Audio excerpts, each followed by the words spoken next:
Hello everyone and welcome to the Constructive Criticism Network. This network is here to help you improve at Magic the Gathering at every level. From Pauper Leagues to Top 1000 Mythic, we've got you covered. If you want to hear the entire network, head on over to our sponsor at puremtgo.com, where you can hear each and every show, each and every week, and check out their sponsor, MTGO Traders, and tell them that the CCMTG Network sent you. Now sit back, enjoy the show. From YouTube, podcasts, and more, here's this week's episode from ConstructiveCriticism.com. Hello, everyone. It is, 2 o'clock, Friday, November 13th, 2020, because, Friday the 13th isn't horrifying enough. Let's have it in November in 2020. But, my name is Adam, and I've got a few questions for you. Are you a fan of Magic the Gathering? I mean, I really hope so, since you're here listening to a podcast about it. Is there something in your everyday life that takes precedence over Magic for you? Whether it's a job, career, those are two wildly different things. A partner, children, any and all of the above. Listen, I'm right there with you. Husband, father of 3, working 42 hours a week. I feel you. Okay. But are you still trying to improve at Magic the Gathering? Well, let me see the top of your library, because it's time to do some enhanced surveillance. Let's look at the 3 B's of self-improvement in Magic: budgeting, brewing, and breaking bad habits, once we have a word from our sponsor. And by a word, I mean I'm going to talk about our sponsor. PureMTGO.com is one of the largest depositories of Magic content on the web. They have something for literally everyone, basically all the time. From Commander to theory about the game to whatever your heart's content is. If you're content for content, you can find that content on PureMTGO.com.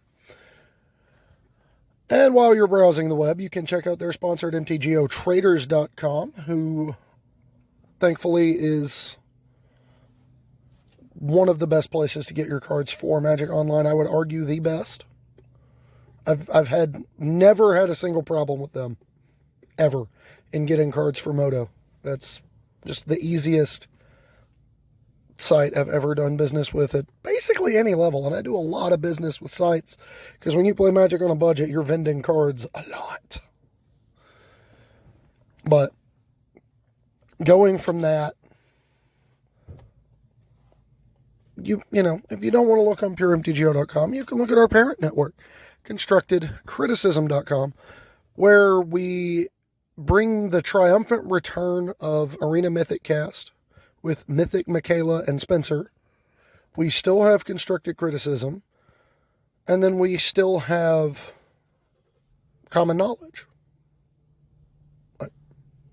What are y'all doing? Get out there and check it out.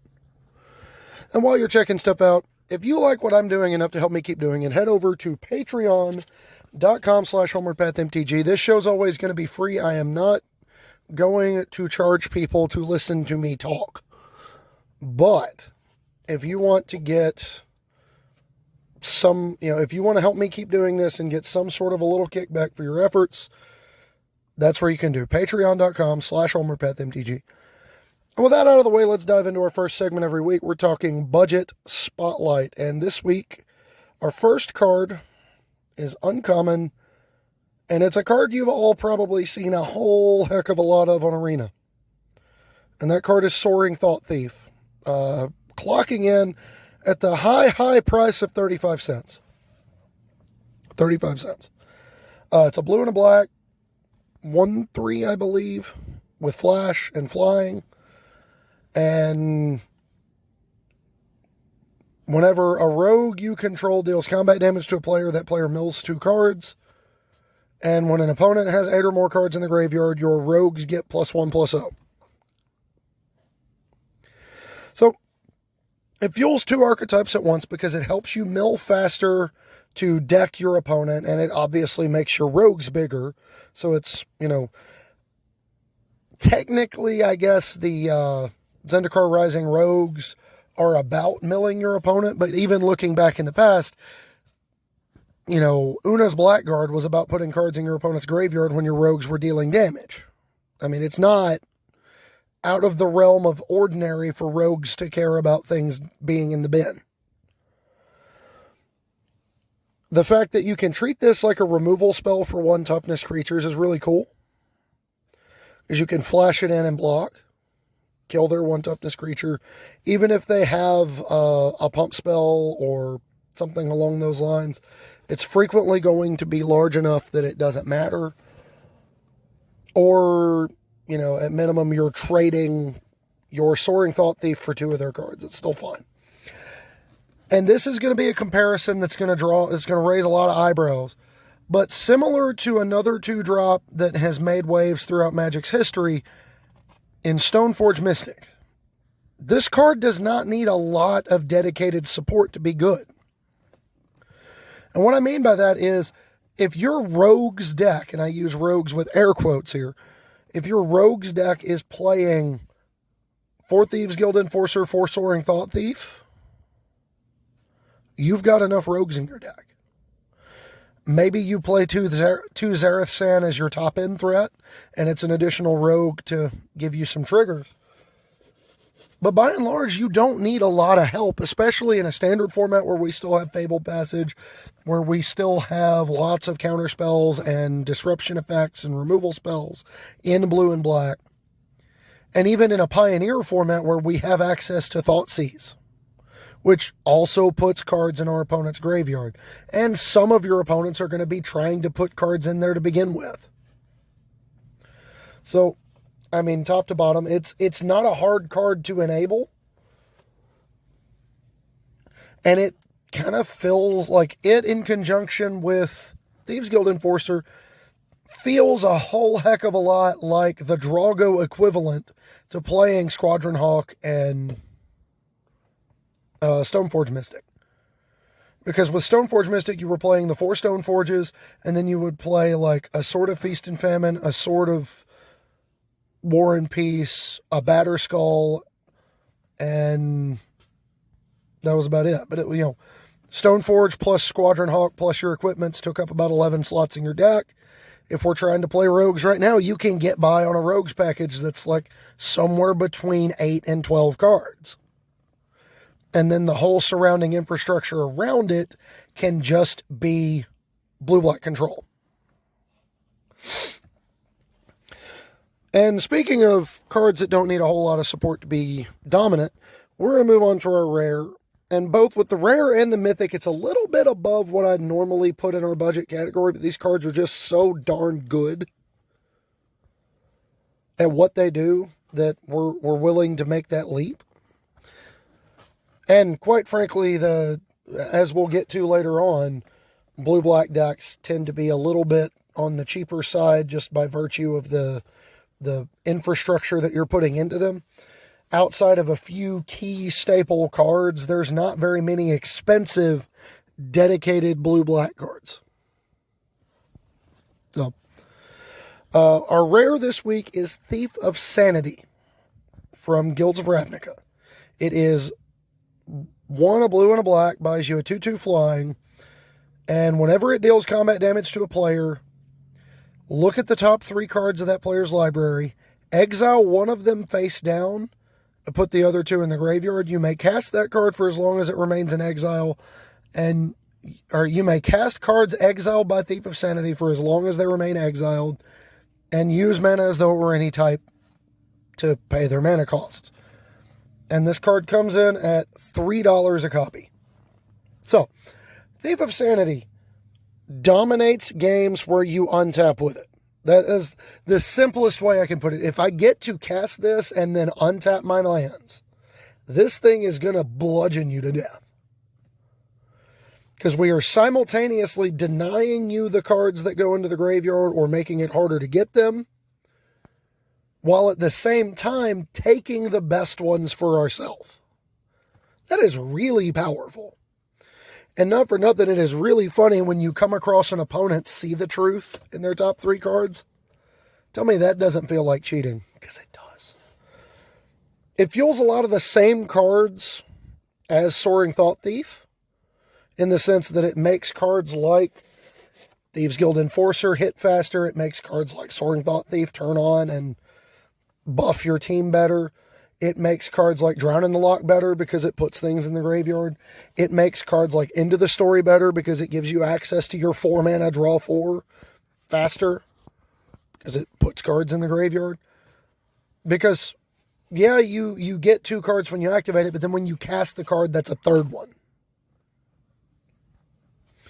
So it potentially puts up to 3 cards in the graveyard with every connection, which helps fuel all of these other things you want to do. And notably, it doesn't die to the efficient side of the staple black removal spells in Pioneer. Not Pauper, sorry. Pioneer. Notably, it does not die to an unrevolted Fatal Push, and it does not die to an unkicked Bloodchief's Thirst, which means they have to jump through an additional hoop. They either have to kill it at a mana disadvantage during their turn with Bloodchief's Thirst, or they have to go through they have to have a Fabled Passage or another way to trigger Revolt in order to kill it for 1 mana with Fatal Push. So, or they have to waste a whole Eliminate on it when they were looking at using that for something else. Whatever the case may be, the fact that this doesn't die to their most efficient removal spells in black deck mirrors, especially when you look at, the Rakdos Pyromancer decks or what have you along those lines, the fact that it doesn't die to the most commonly played removal spells in Pioneer and Historic is nothing. Let me tell you. And next at Mythic, we have the current Guildmaster of the Dimir, and card that I've tried so desperately to make good. Lazav the Multifarious. It is a blue and a black, buys you a 1/3. When Lazav enters the battlefield, surveil 1. And then for X mana, you can target a creature in your graveyard with converted mana cost X. Lazav becomes a copy of that creature, except its name is still Lazav the Multifarious, and it gains this ability. Note that does not say until end of turn. It's permanent.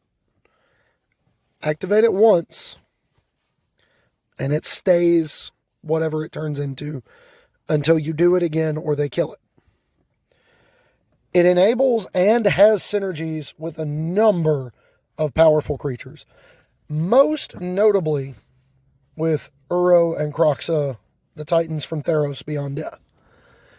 Because when they're in the graveyard, they have a converted mana cost of 2. Uro has a converted mana cost of 3. Kroxa has a converted mana cost of 2. But Lazav has already entered the battlefield, so you don't have to worry about losing Lazav to the sacrifice this creature unless it escaped trigger. It's already on the battlefield. But what you can do is you can Lazav, bend the thing, and then the next turn Lazav into it in order to take advantage of its attack trigger and still be beating him to death with a 6/6. It makes blocking while you have open mana really awkward because you could potentially turn it into anything out of your graveyard, so that the math is thrown off. And it's surprisingly good as a commander. 1, because it's a 2-mana creature. Puts you in the right colors for disruptive elements. And you have a lot of different ways you can build it. You can build it as Shapeshifter Tribal. You can build it as like an aggressive self-mill deck to give Lazav a lot of options to choose from. You can build it the way I have to try to fully embrace the philosophy of the guild where you're just stealing everybody's things. And Lazav lets you continue to take advantage of creatures that give you things from your opponent when they connect. Just all the way around, the card is surprisingly good. In particular, if you want to build a Grixis Luris deck for Pioneer, You can do a lot worse than playing Lazav in that deck. Because you can... Lazav still works with Kroxa. Luris still works with Kroxa. But Lazav also works with Luris. Because even if they thought seize the Luris out of your hand, Lazav can just turn into it and then bring back your Kroxa. So, like, top to bottom, it's just wild the kinds of things you can do. And then last but not least, our commander spotlight is Mnemonic Betrayal. It's a sorcery for 1, a blue, and a black. Exile each card, or each non-land card in all opponents' graveyards. Until the end of the turn, you can cast those cards. Somebody's car alarm's going off. It's wild.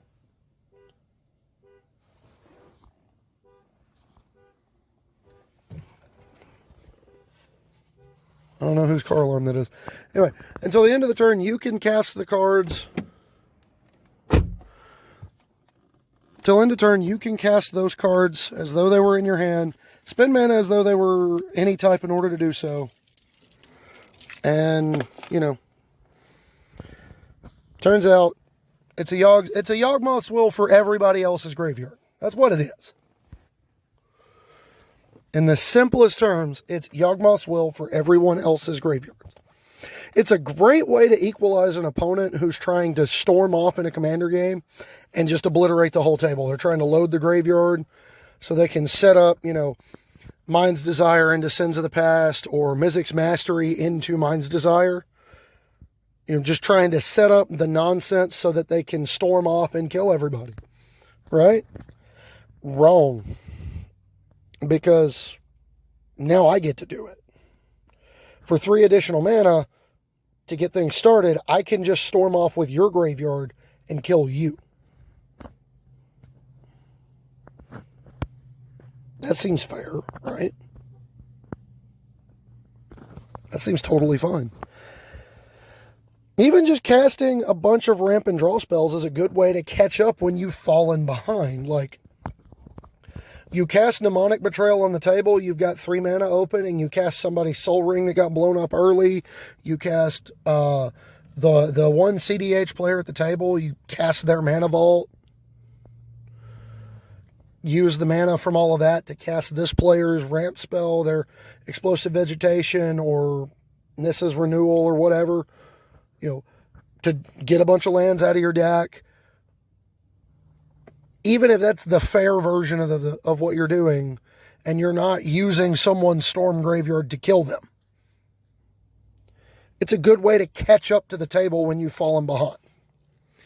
And then the nicest thing about it, and it's kind of a theory, the whole theory that went into building Lazav the way that I did, is the more powerful the table, the stronger a lot of your cards are.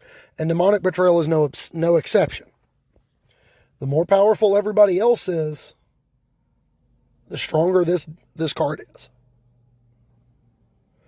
But it's always going to function at a relative power level to the rest of the table. And that brings us to our brew of the week. It's a deck that I've played for a long time in Pauper. Very long time. And that deck is Blue-Black Delver Exhume.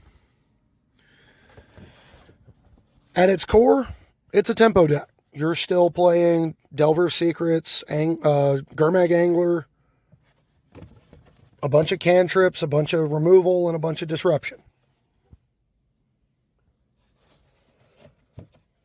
But on top of all of that, you're packaging in Thought Scour, Striped Riverwinder Mental Note, and Exhume. Notably, the Striped Riverwinder package is really cool because it allows you to have a natural curve that lets you drop a turn 2 5/5. You cycle Striped Riverwinder on 1, draw a card, untap, play a black source, cast Exhume. There's my 5/5 hexproof. So I don't care how many screds you have. I don't care how many vapor snags you have. I don't care how many ghastly demises you have. It's not going anywhere. You better have exactly an edict. So at its core, it's a tempo deck. Delver, Angler, the Riverwinder Exhume package represent the capacity to just put a really big, really quick threat on the board. Ghastly Demise, Snuff Out, Echoing Truth / Decay, Pestilent Winds represent your removal suite. The ability to keep the board relatively clear or clear of things you can't beat. You have Disruption from your counter spells and access to cards like Duress after sideboard. And then you have a lot of cantrips. You have access to all of them. Brainstorm, Ponder, Preordain, Thought Scour, Mental Note, Serum Visions if you really want to go deep into the well. And, well, there's a lot to look at.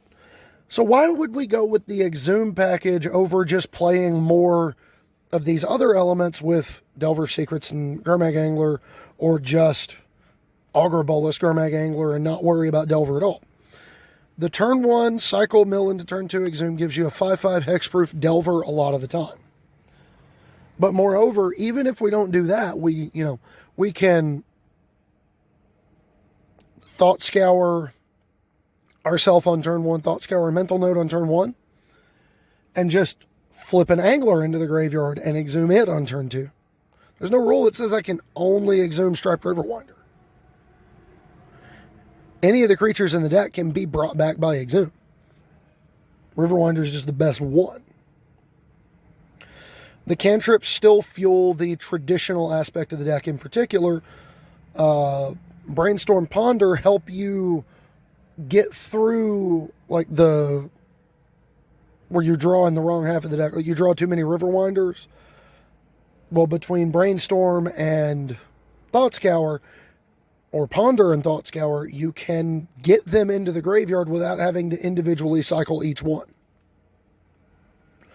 Because you can Brainstorm 3 cards into your hand, load the 2 Riverwinders stuck in your hand on top, mill them away with Thought Scour to draw again.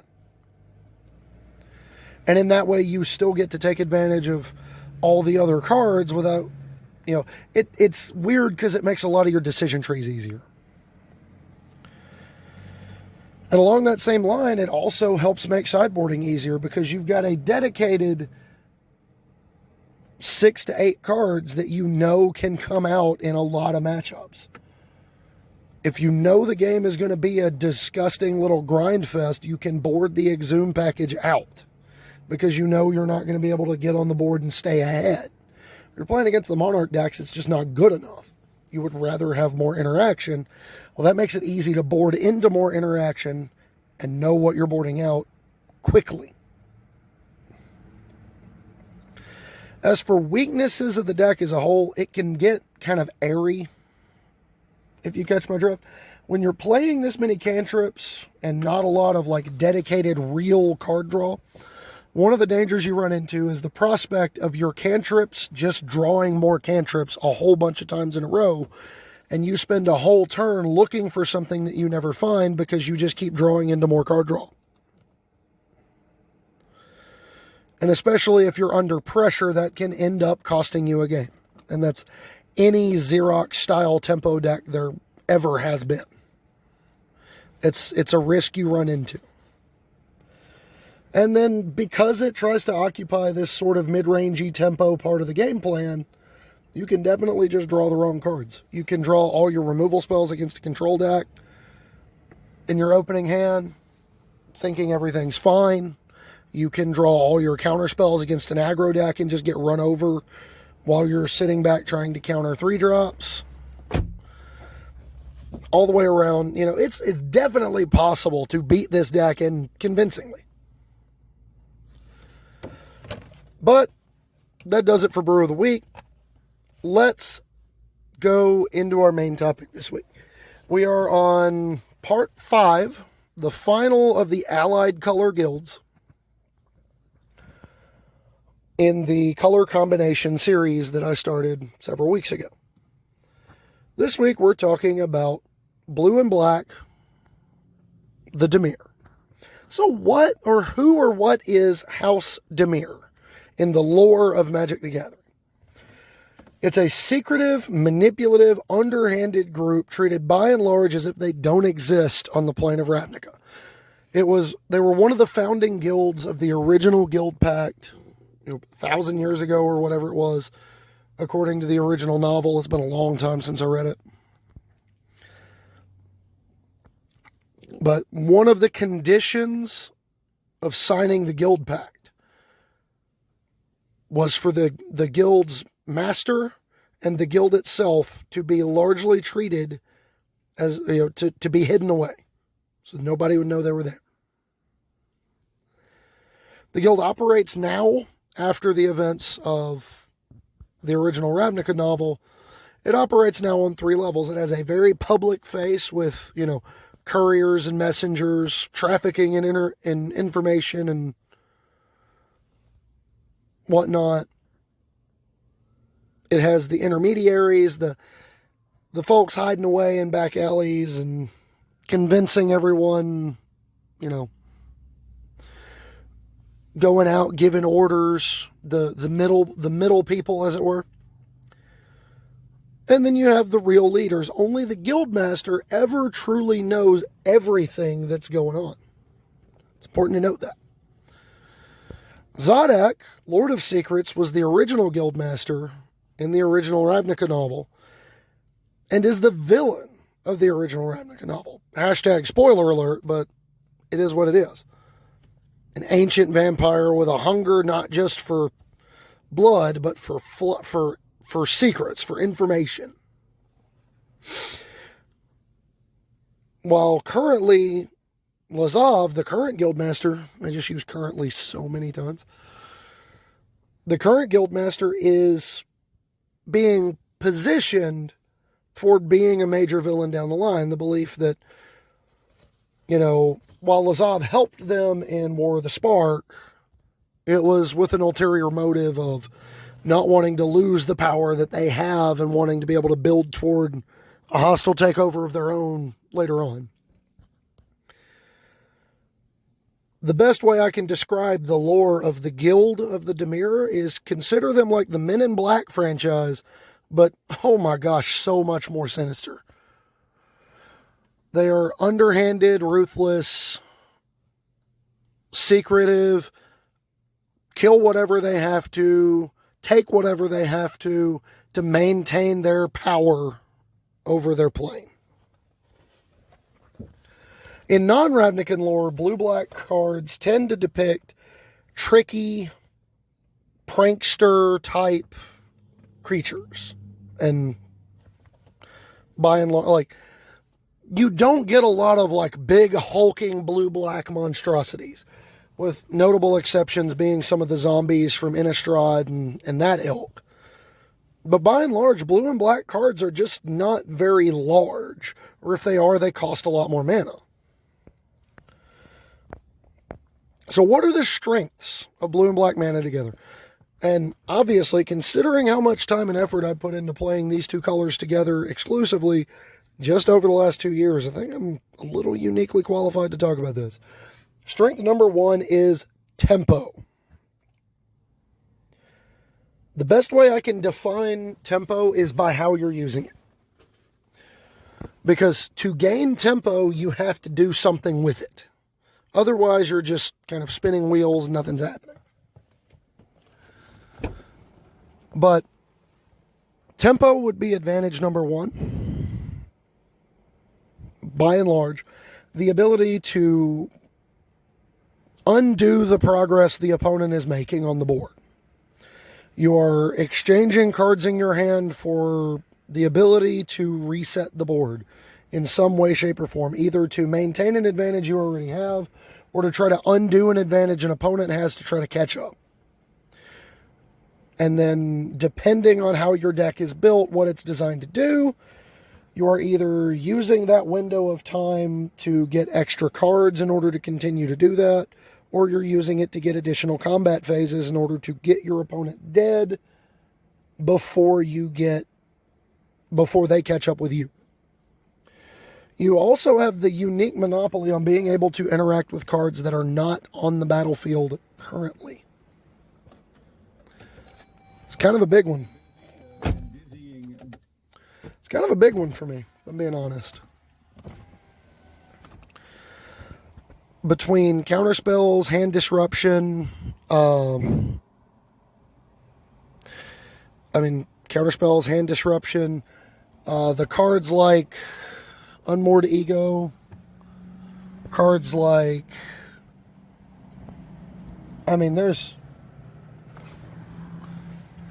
a litany of cards out there that remove things before they're a threat. You want to take a proactive approach to removing threats. So,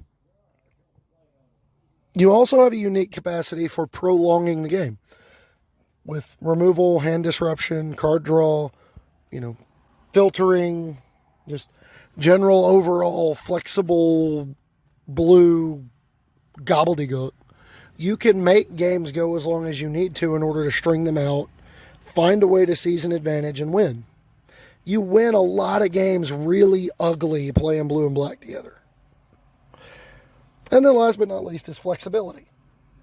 One of the hallmarks of blue and black in my time playing, all the way back in 2004, is that blue and black decks tend to be kind of nebulous in their approach.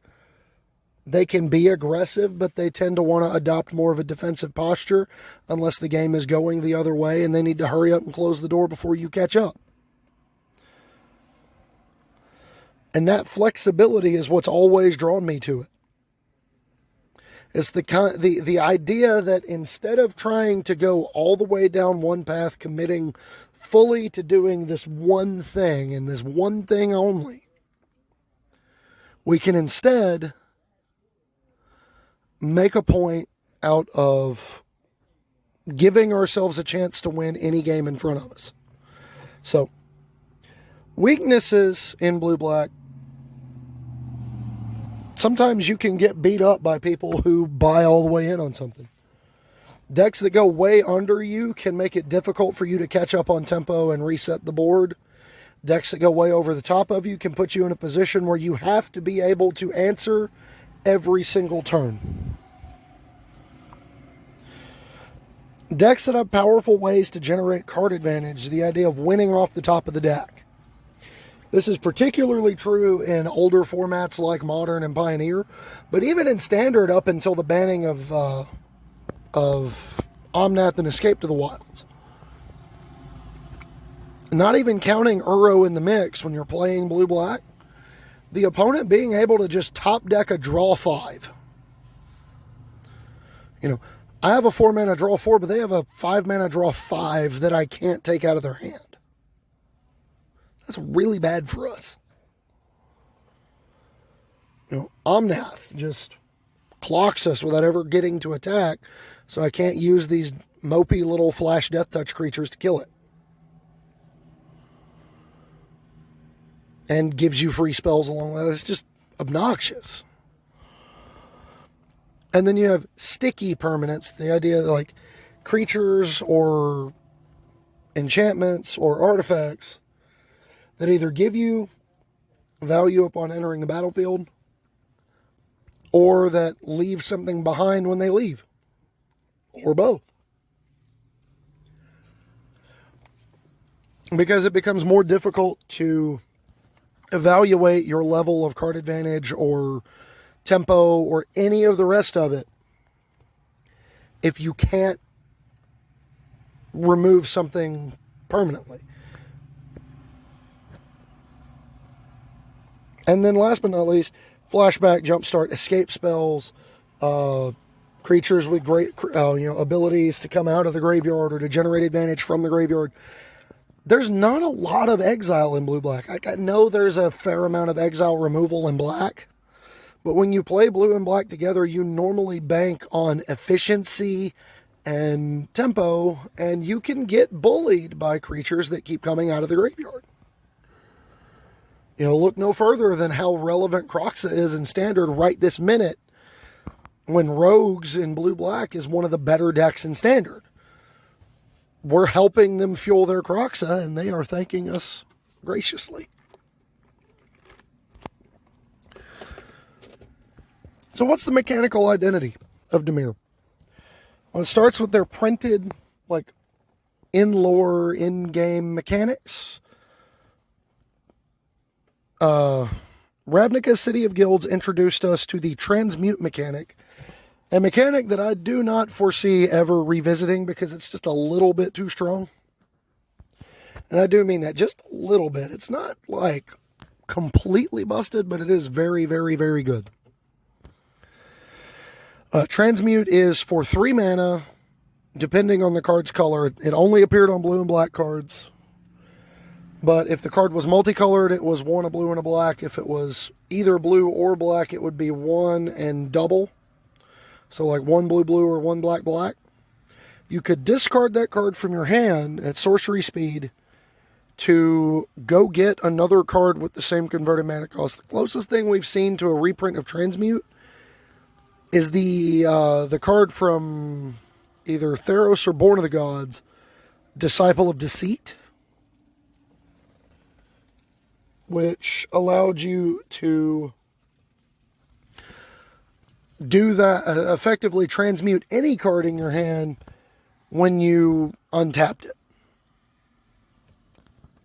And that's fine, but it's not as good as just having a slew of transmute cards that you're comfortable playing. You don't like playing them, but you're comfortable playing them. And then they also give you access to broken things that you want down the line. A card like Clutch of the Undercity, 1 blue, blue, black, bounce target creature, its controller loses 3 life, and then it has transmute for 1 a blue and a black. You're less interested in that for the bounce ability, although you'll certainly take it. And you're much more interested in the ability to turn that into any 4-drop in your deck. The fact that it represents things as disparate as Rewind, Cryptic Command, Damnation, Vraska's, this card represents so many other cards in your deck. At its core, it's Diabolic Tutor for any 4-drop for 3 mana. And that's really powerful. Transmute was powerful enough to fuel my first combo deck. Muddle the Mixture and Drift of Phantasms were the reason the deck was good. Because you could transmute Muddle the Mixture to find Weird Harvest, which would go find you Drift of Phantasms and Maga, and then you could use Drift of Phantasms to transmute to find Early Harvest. You could also transmute Drift of Phantasms to find Heartbeat of Spring, or to find Invoke Firemind. You could transmute Muddle the Mixture to find... what is the card's name? What is that card's name? Actually, part of the reason I played one of the win conditions I did in the sideboard was because it was one I could transmute Muddle to find. So, at its core, Transmute's a very, very powerful mechanic, even if the cards that have it are less powerful than they otherwise should be. Muddle the Mixture really should have been a negate for blue-blue. I could even live with it being a negate for blue-blue 1, but that just would have made it even better. Because that would have made it have a CMC of 3, so we wouldn't have had to mess around with all these weird harvests. So, the second mechanic took the guild in a wildly different direction, where the first mechanic was about finding the correct tool for the correct problem. The second mechanic in Cypher was trying to reward you for using cheap, evasive creatures. Cypher appeared on instant and sorcery spells. And a card with Cypher would exile encoding target creature when it resolved, instead of going to the graveyard. And whenever the encoded creature deals combat damage to a player, you would cast a copy of the encoded spell for free.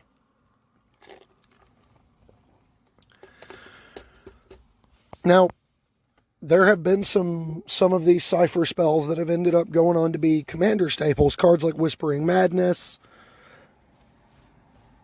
Yeah, that's all I got. Is exactly Whispering Madness. That's the only one I can think of. That were solid, like remotely playable cards. And that was really the problem with Cypher. It was a mechanic they dialed back a little too much. They made the cards cost a little too much mana in order to not punish people for not being able to out difficult to block creatures. And it's a mechanic or a style of mechanic I would like to see them come back to down the line. It's a really cool one. The idea that when you cast this spell, it becomes, it's, you know, the flavor of it to me screams. The Guildmaster passes a piece along to one of the underlings. The underling passes it on to one of the grunt workers, one of the hired goons, the assassins. They may not even know it. For those of you I'm not remotely ashamed to admit this, but the kids have been watching through on Yu-Gi-Oh! GX lately. And the scene in the second season of Yu-Gi-Oh! GX where Aster wins against Jaden, and then the spell that his manager had placed upon his deck takes root and Aster didn't know about it. That's the flavor of Cypher to me. Is that, you know, frequently these guys didn't even know they were doing it. These assassins and hit people, and they didn't know what was going on. For sure, they knew they had to go kill somebody, or they knew they had to go track something down, but they didn't know what was happening once they got there, because the spell was programmed to do it when it happened. And then the last printed mechanic for the Dimir was in Guilds of Ravnica, and it is the least, like, the Guilds of Ravnica block, so to speak. I use block in air quotes because it was technically 3 individual large sets, but it was really designed under the old block system before they changed back away from it, and then they just added some cards to make them all large sets. But the Guilds of Ravnica block really kind of featured some phoned in mechanics.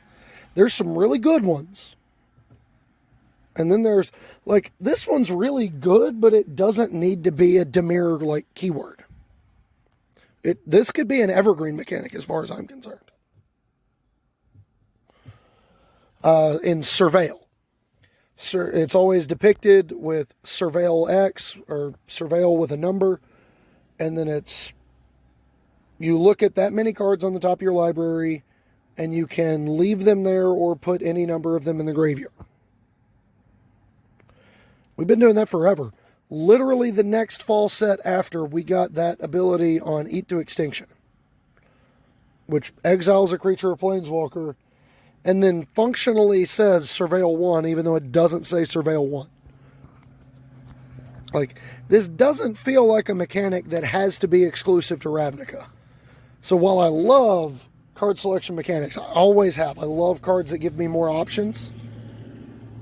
Give me ways to find other cards. That's why I like to transmute. It doesn't feel very flavorful. So, moving away from the mechanics they've actually printed on Dimir cards with the Dimir watermark, toward tropes that have kind of popped up over the years in their design of blue and black decks, both in limited and in constructed Magic.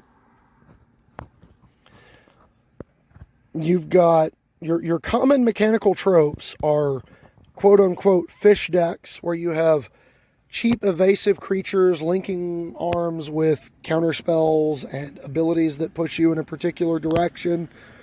You know, a combination of cheap removal, cheap disruption, and cheap creatures lends itself very, very well to the fish deck.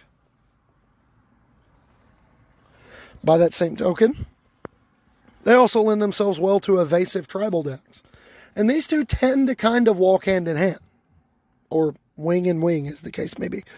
You get weird kind of mopey, inefficient creatures, but they are evasive. And they have abilities that trigger when they deal damage, or that, when they attack, and because they're evasive, they get to do those abilities more and more and more. Creature types like pirates, fairies, rogues, the merfolk in Shadowmoor, whatever. Evasive tribal decks, linear control decks. You're either focused heavily on the board or focused heavily on interacting with things that aren't on the board. They either give you a lot of pieces for draw go or a lot of pieces for tap out. And then I would be remiss if I mentioned blue-black and didn't talk about mill. The act of trying to deck your opponent, run them out of cards so that they draw from an empty library and lose. And that moves us to the actual typical deck archetypes that get built versus, the typical decks you will see when you go up against blue and black mana, and only blue and black mana. You'll see control first and foremost, because a lot of people, like myself, like to keep things easy. There's this common misconception that control decks are really difficult to play, and it takes masters of Magic to play them and play them well, but in reality I find the opposite to be true. There are few things in this life that are easier than playing a control deck. You just have to make sure you hit land drops and don't die. As long as you're doing those two things, you are correctly piloting your control deck.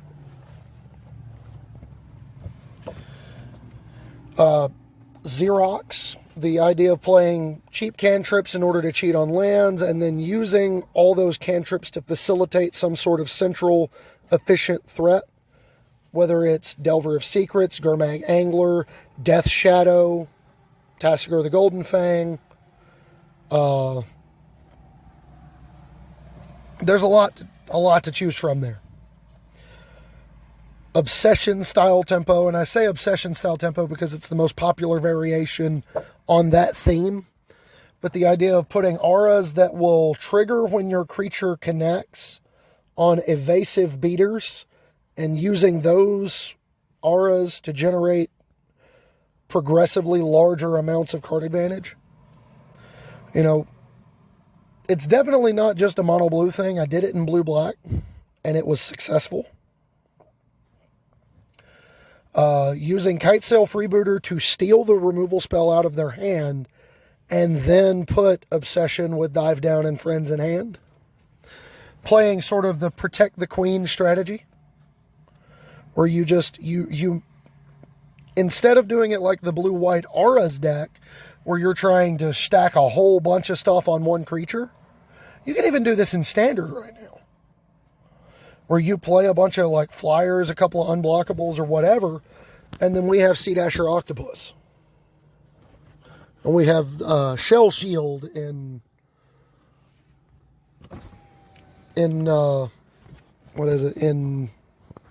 Zendikar Rising. The idea that you want to keep connecting with what feels like a mopey creature, but every time it connects, it just pushes you that little bit further ahead. And then you're exchanging cards from your hand to maintain this lead that you have on the board. You have flash decks. There's a lot of direct flash support currently in Standard. Cards like Slitherwisp, Cunning Nightbonder, all the rogues that have flash. Thieves Guild Enforcer, Soaring Thought Thief, Omen of the Sea. There's a ton of cards that have flash in Standard. And Slitherwisp is a really good way to pay you off for playing them. Cunning Nightbonder is an okay way to pay you off for playing them because it locks your opponent out of counterspells. Makes them cost less mana. These are both things we can live with. You have the idea of value mid-range. In blue-black, it's kind of weird to play value mid-range because one of the tenets of value mid-range is like really good top-end threats. But for example, when the Scarab God was the best threat in Standard after they banned all the energy cards, or at least they banned the free energy cards in Attune with Aether and Rogue Refiner, when the best way to generate free energy was with cards like Glint Sleeve Siphoner and Aether Hub, and basically nothing else. The idea of playing those cards in conjunction with the Scarab God, and then creatures that did a thing when they entered the battlefield. Ravenous Chupacabra. I'm drawing a blank here. Dusk Legion Zealot. Like Dusk Legion Zealot, Ravenous Chupacabra, Glint Sleeve Siphoner. All of these cards were reasonable, and then they became much more powerful because the Scarab God was just this singularly bombastic threat that was both simultaneously very efficient for its time, being a 5/5 for 5 that could frequently aggressively be traded off in battle in order to bring it back to your hand later. And this engine that would dominate a game if you got to untap with it. You also have self-mill graveyard synergy decks, and that's a bit of a mouthful. I like to call them dredge decks. Because it's what they're all based on. The idea that putting a bunch of my own cards in the graveyard is valuable. Most of the power of these old school dredge decks, and especially the quote-unquote dredgeless dredge in Pioneer, comes from the blue and black cards. You can build that deck as nothing but blue and black cards, and it's still going to be fine. You know, milling myself for a bunch, and then putting Narcomoeba and a bunch of prized amalgams back onto the battlefield, still really powerful. And then last but not least, we have the regular dedicated mill deck, which I've seen a little bit of in Standard with Teferi's Tutelage, Ruined Crab, enough rogues to frustrate you to death. Just top to bottom. It's not bad, it's not great. That makes sense. It's dedicated to the idea. It's like a burn deck that has to deal 60. But the spells tend to do more damage than 2 or 3. And then last but not least, kind of the overall fundamental view of blue-black in terms of archetypes. You are more focused on finesse over brawn. Even when you have a singularly powerful threat like the Scarab God, or when you have a card like Bitter Blossom.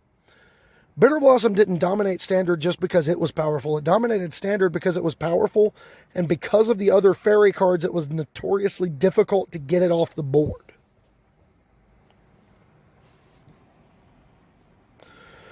You finesse your opponents, you angle them, you hold them at bay. You don't knock them back down into place, you just swat them, keep swatting them back. Just get back for a minute. Let me figure stuff out. Get back.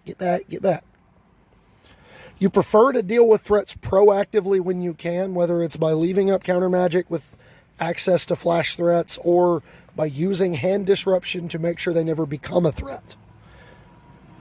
And then most of them, even the value mid or dedicated mill or any of the rest of them, most of them are grounded in tempo in some form. You're either trying to push it aggressively or you're trying to dial it back and keep it from getting away from you.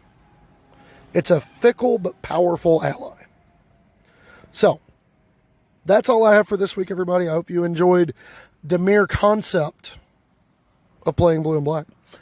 I will be back next week. We will be talking about the Orzhov Guild as we start the enemy color guilds. We're rapidly approaching episode 100. I'm very excited about it. But if you got questions, comments, concerns, you can send them to me on Twitter at HomewardPathMTG. On Facebook, my name is Adam Spain. Join the conversation in the Facebook group, the Homeward Pathfinders.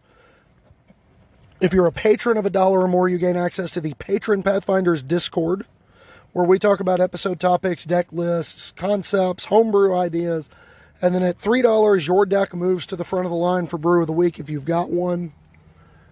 And then at $5 a week, I write you an episode, or $5 a week, $5 a month. I write you an episode about a topic you want. So, all that out of the way. I don't have any dad jokes this week. I'm sorry. I looked, couldn't find them. So, I do have a request about MTG dad jokes, because I'm going to have a very special guest once we get to episode 100. And I want everyone to save them up. I'm going to make a thread on Twitter and in the Facebook group. And I want you to save them up and then unload all of them for episode 100. Because, believe me when I say this is going to be a very special guest, I don't know when we're going to get them again. But I'm really looking forward to it, and I know they are too. So, until next week, remember, everybody's going through a lot right now. Stressful times, regardless of what you're trying not to dwell on. So remember, never be cruel, never be cowardly. Remember, hate is always foolish, love is always wise. Always try to be nice, but never fail to be kind. So go forth, subvert your adversaries, but be kind. We'll catch you next week. Be safe, everybody.